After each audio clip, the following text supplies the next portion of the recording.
बिस्मिल्लाहिर्रहमानिर्रहीम, अस्सलामुअलैकुम and welcome to all about kitchen. आज मैं आपके साथ शेयर करूंगी बहुत ही मज़ेदार, खुशबूदार, दानेदार देगी कोरमे की रेसिपी। जब हम कोरमा घर में बनाते हैं तो हम चाहते हैं कि बाज़ार जैसा टेस्ट आए, जैसे कि देग के कोरमे का टेस्ट होता है, लेकिन कुछ ना कुछ प्रॉब्लम हो जाती है जिसकी वजह से एंड रिजल्ट उसका इतना अच्छा नहीं हो पाता।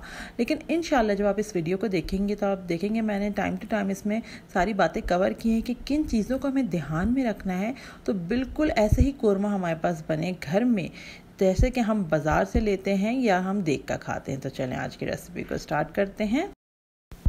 देगी कोरमा बनाने के लिए सबसे पहले हम ले लेंगे हाफ कप ऑयल एक कुकिंग पॉट में, जिसमें हमें कोरमा बनाना है। और जब तेल गर्म होने लगेगा तो मैं इसमें डाल रही हूँ यहाँ पे प्याज। अच्छा, मैंने ये 2 लार्ज साइज़ की प्याज ली और देखें इसको कितना फाइन, कितना बारीक काटा है। आप स्लाइसर से या कटर से इस तरीके से स्लाइस कर लें, बहुत ही बारीक आपको काटना है, इस बात का ध्यान रखें। और प्याज को खोल खोल के डालना है। जब हम प्याज को इस तरह खोल के बिछा के डालते हैं तो इस तरह क्या होती है, प्याज जो है वो इवन लाल होती है, वरना जुटी जुटी प्याज रहती है तो बाद में पता चलता है कि कुछ प्याज का पोर्शन लाल नहीं हो पाया। तो इस चीज़ को ध्यान में रखते हुए आप प्याज को लाल करें। अब हम इसको मिक्स करेंगे और प्याज के कलर आ जाने तक इसको पकाएंगे। अभी देखें प्याज में कलर आने लगा है, तो बिल्कुल डार्क कलर पे नहीं लेके जाना। बहुत डार्क कलर जो है वो कोरमे को कड़वा कर सकता है।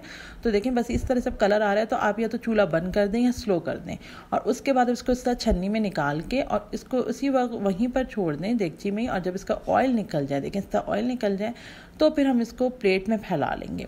ये करना बहुत ज़रूरी है। साथ ही साथ ऑयल के साथ ही हम जब प्लेट में डाल देते तो प्याज कड़क नहीं हो पाती और फिर प्याज जो है वो साबित कोरमे में नज़र आती है। तो पहले प्याज को थोड़ी देर छोड़ दें छन्नी में और फिर इस तरीके से प्लेट में फैला के सूखने को रख दें प्याज को। अब मैंने जो है वो इसमें जो है तेल में डाली है 5 हरी इलायची, और हरी इलायची की मैं इसका मुँह खोल के डाल रही हूँ, यानी कि ताकि दाने इसके एक्सपोज हो जाए और खुशबू इसकी बहुत ही फिर ज़बरदस्त आती है कोरमे में।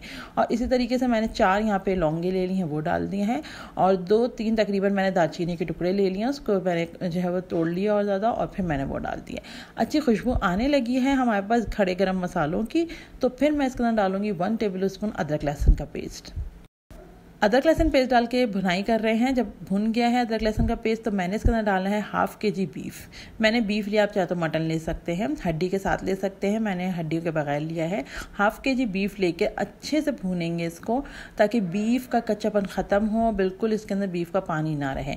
अच्छा, जब तक हमारे पास ये बीफ भुन रहा है और इसका पानी ख़त्म हो रहा है तो हम कोरमे के लिए मसाला प्रिपेयर कर लेते हैं।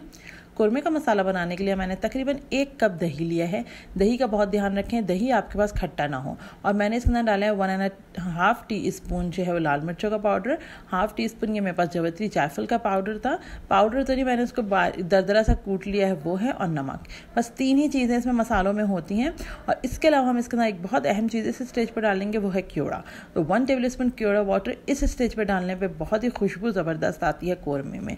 आपके पास अगर क्योड़ा एसेंस है तो आप फ्यू ड्रॉप्स डाल दें, 2 ड्रॉप्स इनफ होंगी। जब देखें कि हमारे पास जो है वो गोश्त भुन चुका है तो मैंने थोड़ा सा इसके अंदर पानी डाला है। इस वक्त पानी डालने से क्या होता है कि हम जो है जब दही डालेंगे तो दही फटेगी नहीं, दही दाने नहीं बनेंगे दही के। तो ये बहुत ज़रूरी है। दही को एक तो आप अच्छे से फेंट लें, और दूसरा ये कि चूल्हा स्लो करके चूल्हे को हल्का कर दें और इसके अंदर थोड़ा सा पानी डाल दें, फिर दही वाला मिक्सर आप इसमें डालें। अब हम इसको बहुत अच्छे से भूनेंगे। इतनी देर भूनना है कि जो है दही से ऑयल सेपरेट हो जाए और दही अच्छे से भुन जाए।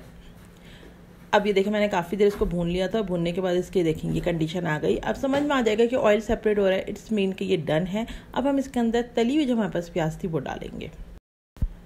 तो प्याज को जो मैंने प्लेट में फैला दिया था उसको मैंने हाथ से चूरा कर लिया है। बिल्कुल हाथ से आप इस तरह बारीक कर लें, जितना बारीक कर सकते हैं हाथ से उतना करें। अच्छा, कोरमे में क्या होता है, दाने बनाने के लिए ज़रूरी है कि आप हाथ से चूरा करके प्याज डालें। जो हम ब्लेंडर में चला देते हैं प्याज, वो आप कर सकते हैं, लेकिन उससे फिर दाने नहीं बनेंगे कोरमे के। कोरमे में दाने चाह रहे हैं तो आप बहुत अच्छे से हाथ से चूरा करके फिर प्याज को डालें। अब जब हम प्याज और मसालों को सबको भून रहे हैं तो हम इस स्टेज पे भी थोड़ा थोड़ा सा पानी डाल के इसको भूनेंगे, ताकि एक तो हमारा जो मसाला है वो जले नहीं और भुनाई अच्छे से हो जाए। याद रहे कि थोड़ा ही पानी डालना है। देखिए जैसे मैंने छींटा डाला है पानी का, बहुत भर के पानी नहीं डालना, वरना प्याज कच्ची रह जाएगी और साबित सी नज़र आएगी। कच्ची इन द सेंस कि प्याज जो है वो अपना जो एक टेक्सचर होगा जिसे कहना चाहिए, इसी तरीके से दोबारा से आ जाएगी, तो वो सही नहीं है। तो आप थोड़ा थोड़ा पानी डाल के भूनते रहें, इसको भूनते रहें, और जब आपको लगे कि ऑयल सेपरेट हो रहा है तो फिर हम इसके अंदर ज़्यादा पानी डाल के इसको गलने के लिए रखेंगे। तो अभी मैं इसकी भुनाई कर रही हूँ, अच्छे से भूनेंगे। इसमें भी आपको 15 मिनट 10 से 15 मिनट लगेंगे। 10 से 15 मिनट अच्छे से भूनें। बीफ मटन के कोरमे में तो आप ये बहुत आराम से कर सकते हैं, लेकिन चिकन का कोरमा हो तो फिर ये कि 5 मिनट के लिए आप इसकी भुनाई इस तरीके से करें। भूनते हुए देखें इसका कलर निकल आया और इस स्टेज पे इतनी अच्छी इसकी खुशबू आ रही थी, इतने मज़े की कि बिल्कुल लग रहा था कि कोरमा तैयार है। लेकिन इस वक्त हमारे पास गोश्त अभी कच्चा है, तो हम पानी डाल के गोश्त के गल जाने तक इसको जो है वो पकने देंगे। अब मैंने इसके अंदर पानी डाल दिया। पानी अपने हिसाब से इनफ डाल लें जितने में आपको लगे कि गोश्त गल जाएगा।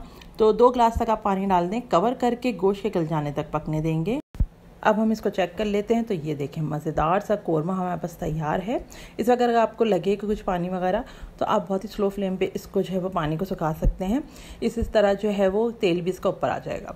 तो ये देखें बहुत ही ज़बरदस्त बन चुका है। मैंने इसमें अदरक डाल दिया है और अदरक डाल दूँगी, फ्लेम को ऑफ़ करेंगे और फिर उसके बाद हम इसमें 1 टेबल स्पून जितना केवड़ा वाटर भी डालेंगे। आप चाहें तो आप इस वक्त बादाम भी डाल सकते हैं। बादाम को आप भिगो दें और बादाम को बारीक बारीक काट के डाल दें, तो वो भी अच्छे प्रेजेंटेशन दे देते हैं। अच्छा, अब मैं इसके अंदर 1 टेबल स्पून केवड़ा वाटर डाल रही हूँ। इससे बहुत अच्छी खुशबू आती है। चूल्हा मैंने पहले ही बंद कर दिया। बस अब ये डन है बिल्कुल। देखें सर मिक्स करेंगे। और अगर आपको लगे कि आप थोड़ी देर है खाने में और आप इस वक्त इसको नहीं खा रहे हैं, तो आप तरी जिसकी बन गई वो निकाल लें ऊपर से और अलग रख दें। और फिर जब खाना हो तो कोरमे को गर्म करें, ऊपर से तरी डालें, तो बहुत ही ज़बरदस्त तरी भी रहती है इसमें और कोरमा भी ज़बरदस्त बनता है। तो चलें इसको सर्व करते हैं, एंजॉय करते हैं। मज़ेदार सा कोरमा, दानेदार खुशबूदार देगी कोरमा हमारे पास बन चुका है। आप जब इसको बनाएंगे इसके बाद आपको कोई और रेसिपी सर्च करने की ज़रूरत नहीं पड़ेगी। बहुत सिंपल तरीके से कोरमा बनता है, लेकिन चीज़ों का ख्याल रखना पड़ता है, तो फिर आपके पास बहुत मज़े का बिल्कुल देग का कोरमा बनता है। बेहतरीन इसकी खुशबू थी, बेहतरीन इसका मज़ा था, बहुत मज़े का ही बना। रेसिपी अच्छी लगी, रेसिपी को लाइक कीजिए, फ्रेंड्स फैमिली के साथ शेयर कीजिए। अल्लाह हाफ़िज़।